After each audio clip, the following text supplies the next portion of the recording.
영화가 필요한 순간, 오늘 여러분께 볼만한 넷플릭스 다큐멘터리를 소개해드립니다. 시스피라시입니다.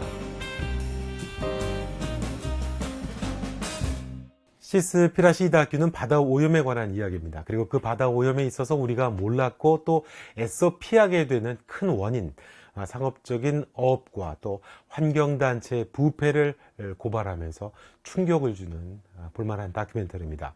다큐의 감독은 알리 타브리지인데요. 바다를 사랑했던 그가 일본에서 이해 안 되게 벌어지고 있는 고래 포획과 학살, 그리고 인간이 버린 플라스틱으로 인해서 오염된 해양 생태계를 폭로하기 위해서 여행을 떠나는 다큐입니다. 그러다 점점 근본적인 문제, 무분별하게 벌어지는 어업산업과 환경단체들의 부패를 폭로합니다. 그것을 목숨을 걸고 촬영을 한 다큐멘터리입니다. 바다 오염 그러면 플라스틱 오염, 그로 인한 플라스틱 섬이라고 하는 문제, 한 해 인간이 버리는 800만 톤의 플라스틱이라는 문제에서 출발을 하죠. 그런데 대표적으로 이 플라스틱 빨대가 바다에 유입된 양은 0.025%에 불과하다고 합니다. 그런데 태평양에 생긴 거대한 쓰레기 섬의 46%는 어선들이 버린 어망이라고 밝힙니다. 하지만 환경단체들을 비롯해서 이 플라스틱 오염 원인에 대한 언급은 누구도 하질 않습니다. 그저 개인의 플라스틱 사용을 줄이자는 이야기만 우리는 되풀이해서 듣게 되죠. 아무도 이야기하지 않는 이 이상한 현상에 대해서 감독은 말을 하면서 당연히 이 문제를 다뤄야 되는 환경단체들을 찾아 나섭니다. 환경단체는 진실을 이야기해야 하니까. 하지만 많은 환경단체들이 이해할 수 없는 방식으로 피하거나 엉뚱한 이야기만 합니다. 결국 어업과 관련해서 대기업으로부터 막대한 로비를 받고 있다는 사실을 폭로하게 되죠. 또 이 상업업의 어두운 이면인 태국의 새우잡이 원양어선의 실태도 고발을 합니다. 노예 노동 시스템으로 우리 식탁에 오르기까지 은밀하고 또 잔인하게 노예 노동이 벌어지고 있고 알 수 없는 사람들이 바다에 버려지고 있다는 이야기들을 목숨을 걸고 정말 인터뷰를 하죠. 우리가 좋아하는 그 새우들이 어떻게 만들어지는가를 보게 됩니다. 단순히 물고기를 잡을 뿐인데 그걸 가지고 웬 호들갑인가 생각을 할까 봐서인지 해양 오염과 생태계 파괴가 가져오는 지구 환경 변화와 재앙을 연결합니다. 저인망식으로 대형 어선이 바닥을 싹 쓸어오는 무분별하고 대량화된 어업은 1분마다 축구장 27개가 없어지는 것과 같다고 하죠. 결국 2048년이 되면 바다가 텅텅 비게 될 수 있다고 말을 합니다. 바다가 텅텅 비면 이는 지구 환경과 생태계에 치명적이라는 거죠. 상어나 돌고래 같은 1급 개체가 줄면 먹이 사슬이 엉망이 되는 거고 바다 생태계가 파괴가 되는 거죠. 산업화된 무분별한 대량어업은 아프리카 인근 바다에까지 싹쓸이를 하게 되고 이로 인해 아프리카 사람들이 먹을 게 없어지겠죠. 결국 이들이 육지에서 야생동물을 잡는 일을 하게 됩니다. 이것이 바로 에볼라 바이러스가 창궐을 하게 된 원인이다라고도 이야기합니다.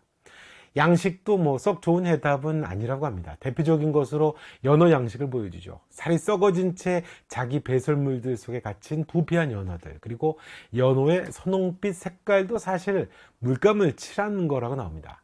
사실 연어의 살은 회색빛이라고 하면서요. 연어 좋아하시는 분들은 여기서 다들 아마 식겁하셨을 겁니다. 하긴 그 많은 연어가 어디서 그렇게 날까라는 생각 정도는 우리는 해보잖아요.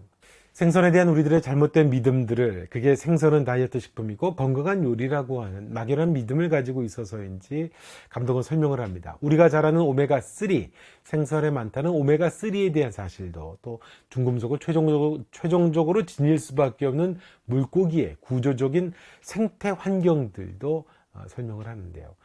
다큐의 마지막은 감독이 바다 환경을 위해서 빨대를 쓰지 않겠다고 했지만 마지막에 가서는 생선을 먹지 않겠다고 맹세하며 끝을 맺게 됩니다. 우리는 시스템을 만들고 NGO를 만들면 그들이 알아서 싸우고 역할을 할 것이라고 생각을 하지만 영화 속의 환경단체들은 그런 역할을 하지 않죠. 환경을 보호한다는 게 또 다른 로비를 동반한 비즈니스일 뿐입니다. 감독은 아마도 우리 스스로 개별적인 반응을 하는 것이 얼마나 중요한지를 말하면서 그것이 결국 정치적으로 연결이 돼서 세계가 함께 심각하게 이 문제를 다뤄야 한다고 말을 하고 싶었던 것 같습니다. 바다에 대한 인간의 무차별적인 욕망을 지구 환경의 재앙으로까지 연결을 그래서 하는 거죠. 바다야말로 탄소를 저장하는 거대한 개수대라는 거죠. 특히 해초와 다시마 등은 지상의 열대우림의 단위 면적당 20배 더 많은 탄소를 빨아들인다고 합니다. 제한된 수의 생명 유지 장치를 파괴한다는 건 결국 우주선과 같은 지구를 파괴하는 설명을 하는 거죠. 이 다큐의 강점은 직선적이라는 겁니다. 메시지가 아주 직선적인 힘이 있습니다. 결국 생선을 소비하지 않아야 한다는 메시지, 뚝심인 거죠. 그게 우리 자신을 지킨다는 것이 이 다큐가 끝나고 나면 동의할 수도 있고 거북할 수도 있습니다만 아주 직선적인 메시지를 줍니다. 아무튼 바다 환경오염의 실질적인 배후가 무분별하게 대량화된 어업과 돈 때문에 이를 침묵하는 환경단체라는 사실이 우리에게 새로운 충격으로 다가오는 그런 다큐입니다. 고래사냥으로 피범벅이 된 바다, 블러드 다이아몬드가 아니라 블러드 새우라고 부르는 노예업, 연어 양식의 메스꺼운 현실, 또 그 선홍빛 빛깔이 단지 물감이었다는 사실. 이 감동의 그런 얘기를 합니다. 지속 가능성이라는 말을 하는데 단기적으로 이 문제를 풀 수는 없다는 걸 암시하는 거죠. 결국 지속적으로 우리 스스로가 절제해야 할 뿐만 아니라 정치가 관심을 가져야 할 일이죠. 정치로 외면하면 안 되죠. 그건 곧 내 가족과 내 생명과도 연관된 일이기 때문에 그렇습니다. 하지만 다큐가 끝나고 나면 좀 무력해집니다. 부패한 그 은밀하고 통제되지 않는 어업 산업 앞에 할 수 있는 게 별로 없습니다. 그저 생선 소비를 줄이는 것, 그래도 그것만으로도 가치가 있죠. 개인이 결국 정치로 연결되는 거 아니겠습니까?